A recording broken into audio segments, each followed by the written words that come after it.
순서입니다. 본 뒤에 질의하겠습니다. 다시 좀.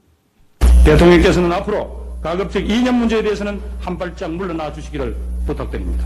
그것은 국정의 최고 책임자로서 대통령이 취할 자세가 아니라고 생각합니다. 아무리 방향이 옳더라도 지금 중요한 것은 방향과 내용을 담는 메시지고 형식이라고 생각합니다. 대통령의 메시지는 무엇보다도 온화해야 합니다. 네, 후보자님. 2004년 10월 28일 국회 대정부 질문이었습니다. 그때 여당 의원으로서 이런 말씀하셔가지고 당시 출입기자였던 저를 비롯해서 정말 많은 사람들이 감동을 받았습니다. 우리가 하고자 하는 건 변화와 개혁이라고 하셨고요.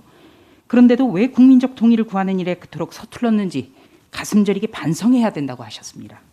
또 개혁과 혁명은 대단히 다르다, 이런 말씀도 하셨습니다. 후보자님, 이 말씀 지금도 동의하시죠? 예. 네. 자, 그렇다면 후보자님, 지금 더불어민주당에서는 가령 검수완박 이런 거를 개혁이라고 하고 있습니다. 이거 개혁 맞습니까? 조금 예. 네, 검찰 수사권을 완전히 박탈하고 검찰의 어떻게 보면 기능을 무력화하는 것을 개혁이라고 하는데 후보자님 동의하십니까? 지금 예 완전 박탈한 거 아니지 않습니까? 의원님? 완전 박탈하자고 지금 추진하고 있지 않습니까? 아마 당이 그런 입장을 정한 것 같지는 않고요. 일부 의원님들이 개인 의견인 걸로 알고 있습니다. 일부 의원의 개인 의견으로 봐야 됩니까? 지금 이제 아직 뭐 당이 그런 문제를 가지고 지금 당론으로 정해서 가고 이런 건 아니고요. 네. 지금 그나마 이제 정착한 검경 간의 약간 수사권 조정을 통해서 이제 겨우 자리를 잡아가는 중인데. 예. 네. 후보자님께서는 그렇게 말씀하셨지만 예. 이번에 더불어민주당의 신임 지도부로 선출된 분들은 대부분 그런 분들이라는 점을 좀 상기시켜 드립니다. 자, 후보자님께서는 열린우리당 시절에 국회 대정부 질문에 많이 서셨어요. 좋은 말씀 많이 해주셨는데 당시에는 대통령 임기 3개월을 남겨놓고 이런 말씀하셨습니다. 거국 중립 내각을 구성해야 된다. 공개적으로 호소하셨습니다. 박수 많이 받으셨어요. 자, 문재인 대통령 마지막 임기를 함께 할 이번 개각, 거국 중립 내각에 해당됩니까? 현재는 제가 당직을 갖고 있으니까 거국 중립 내각이라고 보기는 어렵겠습니다. 네, 그러니까 제가 된다고 하면 예. 예, 거국 중립 내각이라고 한다면은 내 편 가르지 않고 정말 대통령이 민심에 눈을 맞추고 정말 적합한 분들을 찾으셔야 된다고 그런 호소를 하신 걸로 저는 이해를 했거든요. 이번에는 어떻습니까? 제가 그런 정신을 가지고 정치를 해온 것은 감히 자부합니다만 의원님 기준에는 좀 부족할 거라고 생각합니다. 이번 개각도 부족하지요? 제가 개각 일반에 대해서 말씀드릴 수 없고 네, 제 후보자님. 자신에 대해서는 네. 말이 부족하다고 생각합니다. 예, 후보자님을 좋아하는 분들이 너무 많아요. 저도 좋아하고 그래서 안타까워서 드리는 말씀입니다. 자, 해수부 장관 후보자는 재외공간 근무를 마치고 귀국할 때 부인이 수천만 원대 이르는 유럽산 도자기 1250점을 외교관 이삿짐으로 반입해서 판매한 사실이 확인이 됐습니다. 그리고 이번 과학기술부 장관 후보자는 학회 참석하면서 4차례나 딸들과 동행한 정황이 확인됐습니다. 적격입니까? 의원님, 저도 아직 후보자 신분인데 제가 말씀하기가 어려우시죠? 그렇습니다. 네. 그러니까 총리 후보자로서가 아니라 그 두 분 후보자에 대해서 자신이 없으시죠? 자신이 없다는 게 어떤 그 뜻인지 두 분 후보자가 적격이라는데 동의하기가 어려우신 거죠? 그 문제에 대해서는 제가 답할 처지가 아닌 것 같습니다. 제가 네. 지금 저도 후보자인데. 자, 예. 후보자님, 총리의 권한 중 하나가 부적격한 국무위원의 해임을 건의할 수가 있습니다. 그렇죠? 네. 정치적 중립보다 더불어민주당의 당론을 따르겠다. 대통령 말 잘 듣는 검찰총장 필요하다. 법무부 장관의 말입니다. 박범계 법무부 장관. 이분 해임 건의해야 되는 거 아닙니까? 국정을 오히려 어지럽히잖아요. 의원님, 저도 생각이 왜 없겠습니까마는 저는 아직 후보자 신분입니다. 저 네. 보고 자꾸 입장을 질문하시면 제가 예. 답변하기 곤란합니다. 예, 생각이 있다라는 말씀 굉장히 저는 중요하다고 보고요.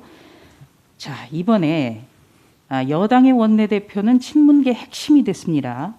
그리고 새 여당 지도부는 친조국 성향이 노골적으로 강화가 됐습니다.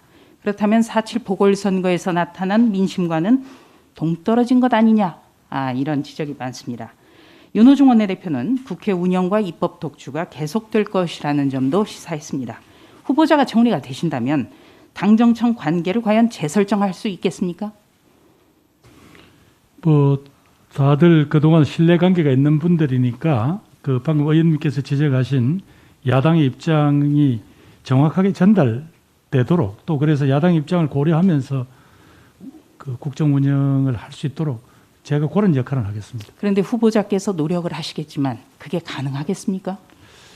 의원님 뭐 정치라는 게 어디 딱 어떻게 딱 고정돼서 닫아 걸린 채로 돌아가지는 않지 않습니까? 또 의원님 방금 지적하시던 듯이 지난 재보궐선거에서 보여준 또 민심의 또 방향이라는 게 있으니까 어느 정치인들도 여당이 누구라 하더라도 그걸 외면할 수는 없다. 저는 그렇게 생각합니다. 네.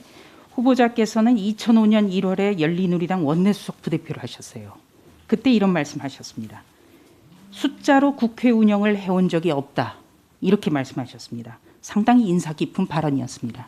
그런데 지금 더불어민주당은 의석수를 앞세워서 임대차법, 공수처법 일방 처리합니다. 기립표결합니다. 이거 어떻게 보세요? 조금 그 점에서는 결국은 국민들의 삶에 구체적인 영향을 직접적인 영향을 미치는 그런 법안들은 좀 더 숙성을 시켜서 여야가 대화를 해서 했더라면 국민들도 좀 더 납득시키는 데 도움이 되지 않았을까 뭐 그런 생각은 저는 가지고 있습니다만은 예. 잘못됐다는 말씀이시군요. 아이고 저 자, 의원님 그렇게 네, 가정 후보자님. 짓지 마시고 예. 이번 4.7 보궐선거 여당이 참패를 했습니다. 우리가 이긴 게 아니죠. 중산층과 서민에게 고통만 안겨준 부동산 정책이 최대 피인으로 분석이 되고 있습니다. 그런데 후보자께서는 원칙을 바꿔서는 안 된다. 이렇게 이야기를 했거든요. 무엇을 반성하고 쇄신하신다는 말씀입니까? 원칙이라는 게 기본적으로 이 부동산의 폭등이 결국은 국민의 삶을 피폐하게 할 것이다. 따라서 어떻게든 간에 아까 저희들이 가지고 있는 세제, 공급 정책 또 뭐 이런 부분들을 통해서 적어도 부동산 시장을 안정화시켜야 된다는 저희들의 정책적인 목표와 그 원칙이 허물어져서는 안 된다. 그런 취지였습니다. 여당이 일방적으로 강행 처리한 임대차법과 관련했습니다. 잘못됐다면 개정해야 되지 않겠습니까? 의원님, 전월세 3법은 이제 조금씩 자리를 잡아간다라는 그런 통계를 제가 가지고 있습니다. 의원님 혹시 초기에 조금 아마 시장에 혼란이 있었다면 최근에는 이게 상당히 이게 안정되어 간다라는 그런 뭐 통계를 갖고 있는데 그건 나중에 보고 드리겠습니다. 예.